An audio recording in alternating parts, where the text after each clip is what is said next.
That guy. You have a pretty big bike collection, don't you? Not as big as I used to, but I still have probably close to 30. Let's do a video on your top 10 favorite. All right, we could do that. Who are you? I'm Turbo from Albe's. What do you do? I twist nipples and listen to music and do some complaining.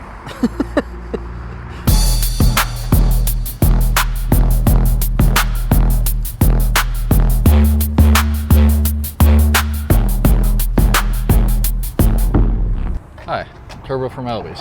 This is my top 10. What's this one, Turbo?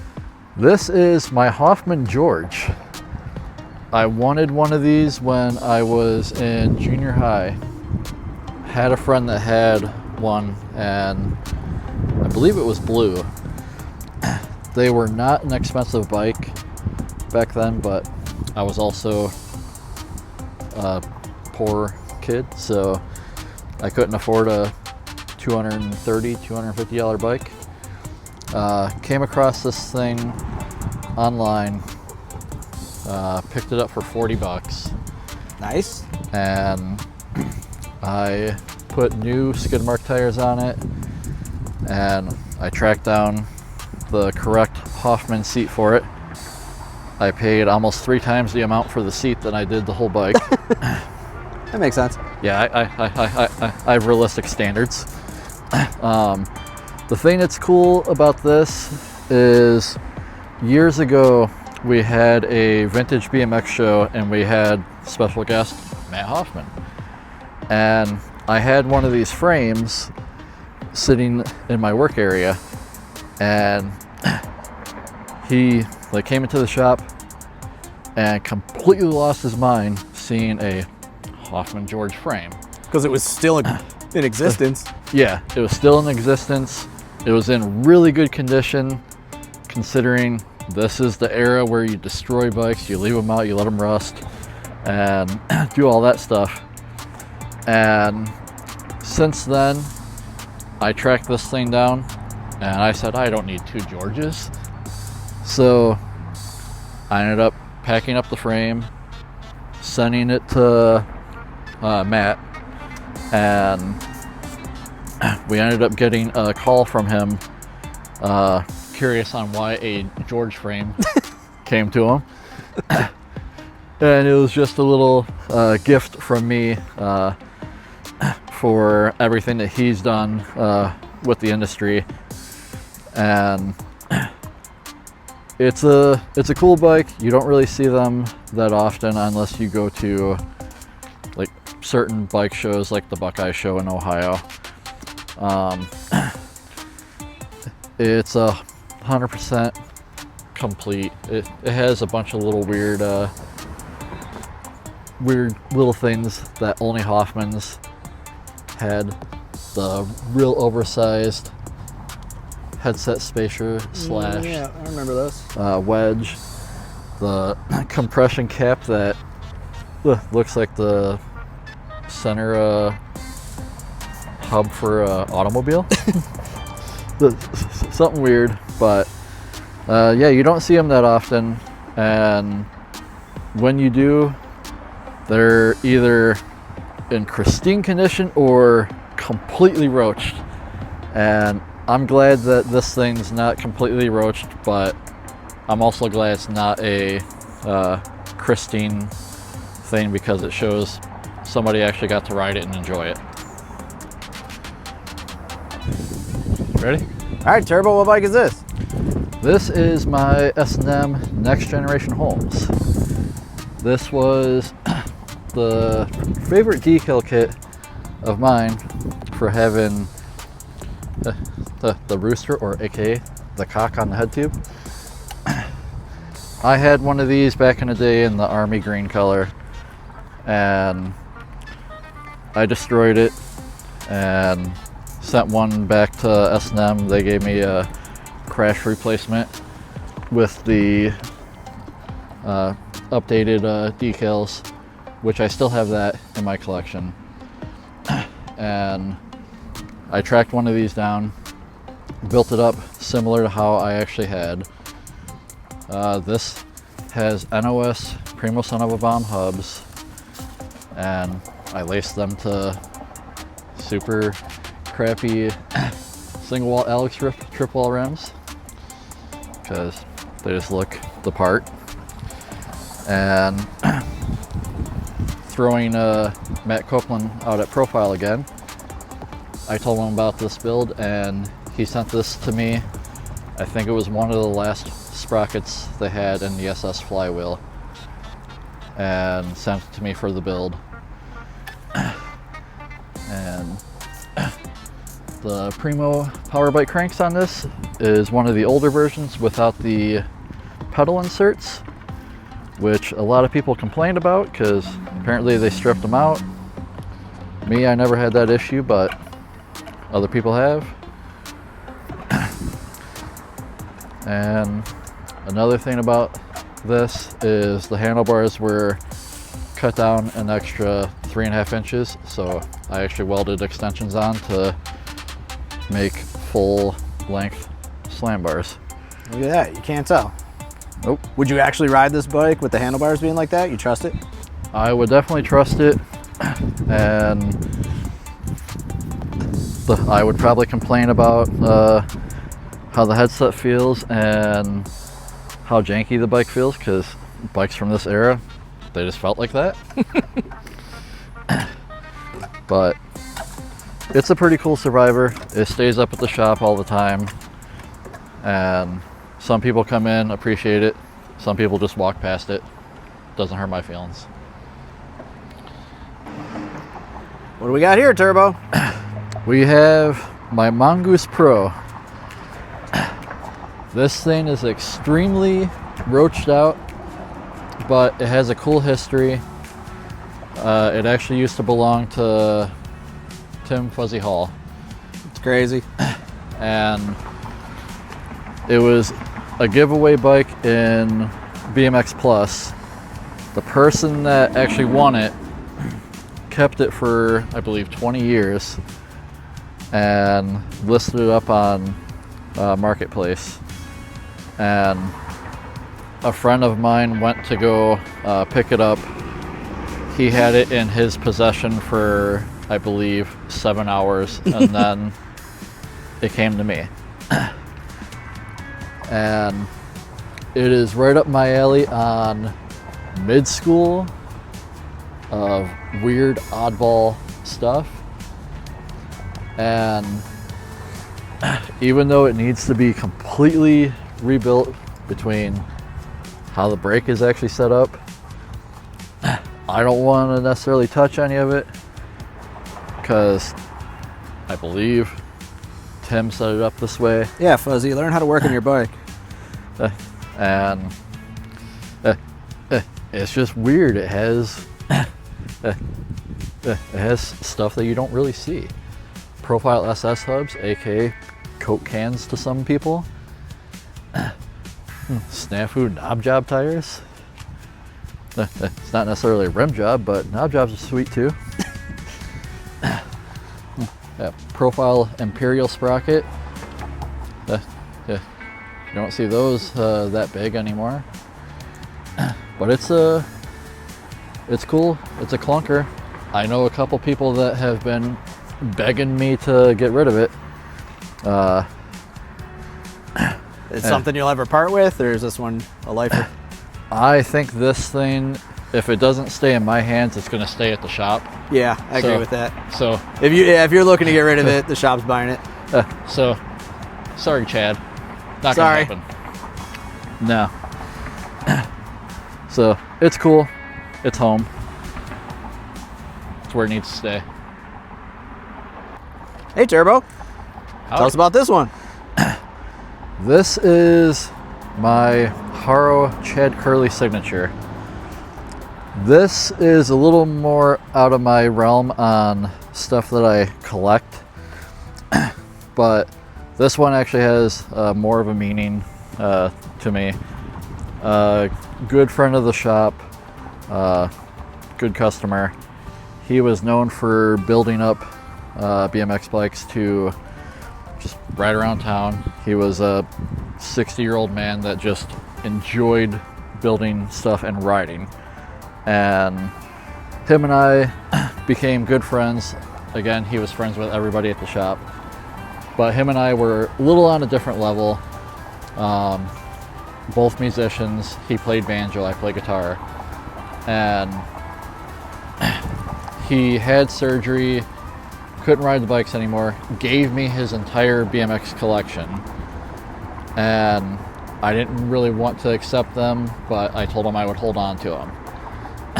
And about 6-7 months after that, he ended up passing away. And I still had them in my possession. I contacted his son and told his son when he's ready to like have the bikes, I'll bring them over. So I dropped the bikes off, and he gave me a pick on one of them.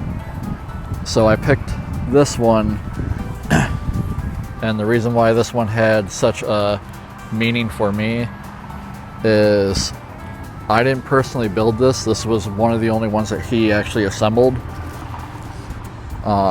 He wanted white nipples, which is something that we don't do and most bike shops don't even carry. I ordered them for him and built up the wheels, so that's where I had a little more something drawing me towards the bike.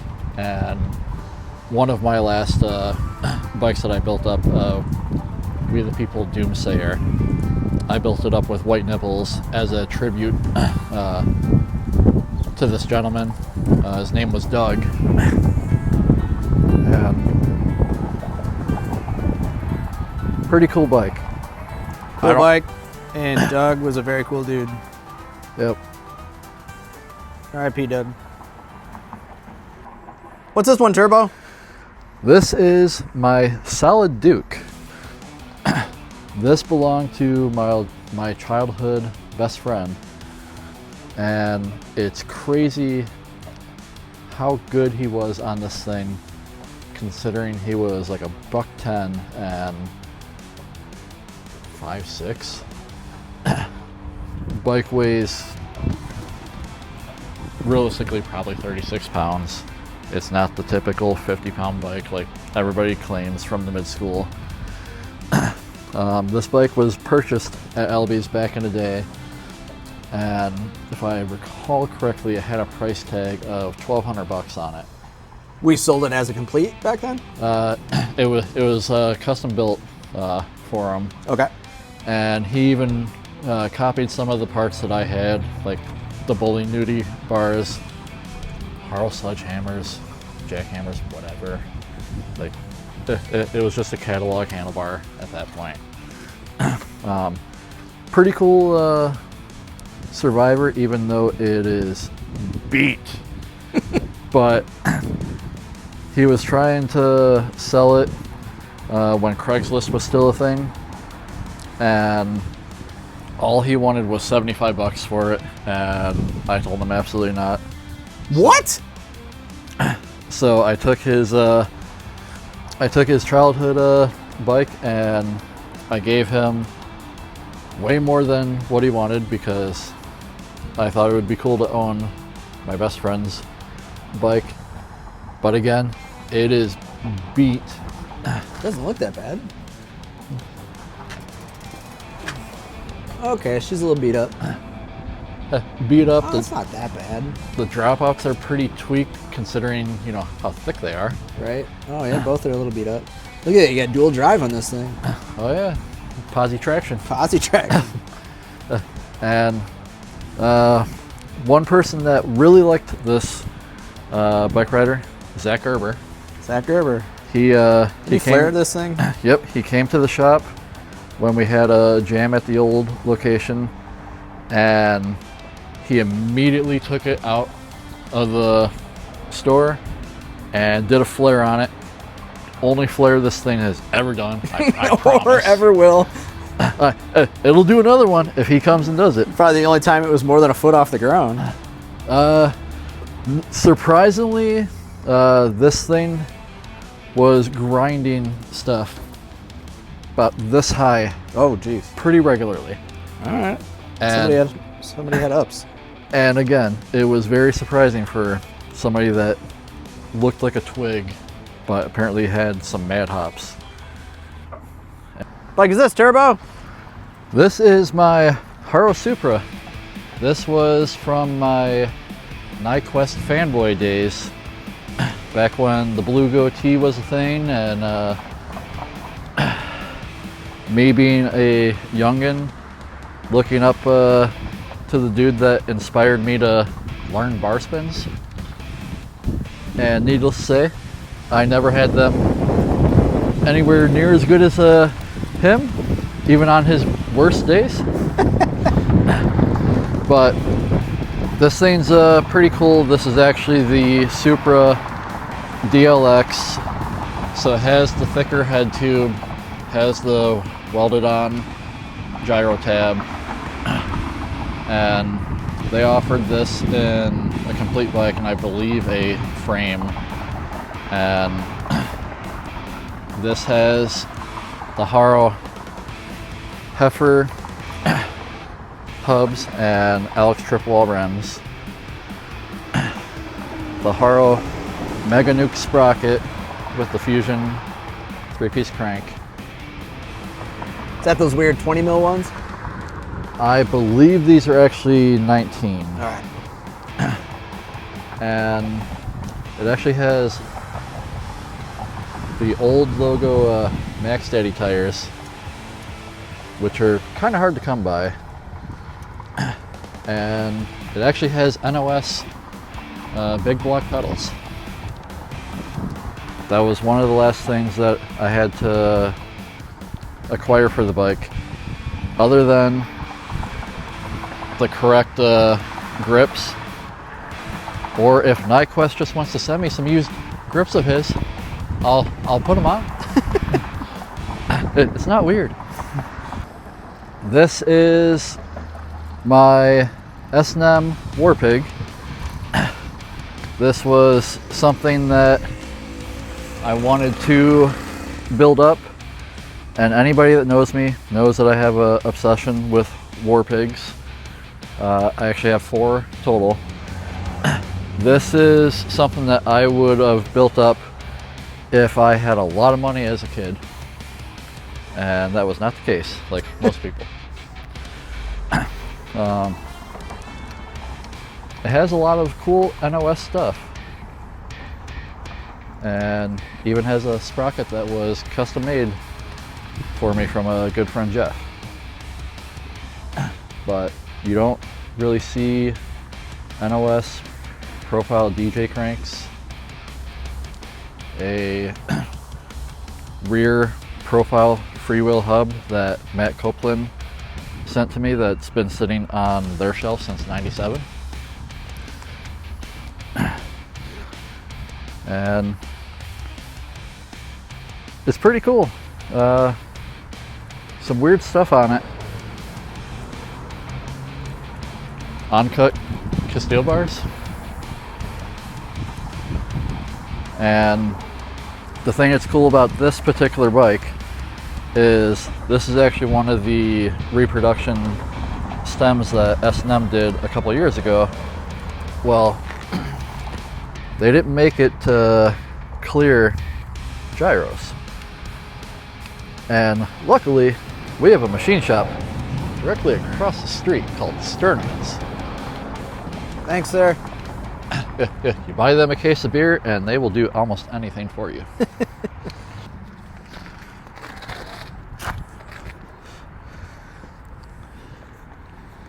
Where's that flat spot? There we go. Ready? Ready. What's this one? This is my Schwinn Azrael. This is serial number 182, which if you're a Blink fan, I guess that's cool.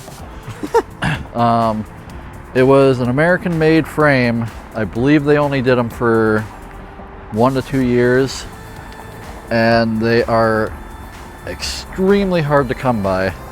This thing actually walked into the store the gentleman wanted me to take it apart to put all these parts on a modern flatland bike, and I just told him no. This is a good move. And we ended up making a deal for me to purchase the bike off of him, and I'm extremely happy that I did, because again, you don't see them. Would I personally have built it this way? No. God no. But it's an amazing survivor for what it is. It has Primo casket stem, Haro Mira bars, Tech 99 levers, and anybody from the mid-school era that actually rode these red line hubs, you all know if you rode street, you destroyed those flanges. True. So it's something cool. Again, another set of Primo cranks without the pedal inserts, and just a cool survivor, even though not necessarily my parts list that I would have built it with, but really nice condition Primo stogies. And this bike gets a lot of attention, and this one will never be on the for sale list for me. I spent 15 years trying to find one, so Keep it forever. yep, it's cool. What's this one? This is my 22-inch that John Ward from Ditto gave me. So yes, I am sponsored. This is serial number 1. It's the... I didn't know that. That's cool. Oh yeah. He actually gave me the option of what serial number I wanted, so I took number 1. Shout out to John Wald, Ditto.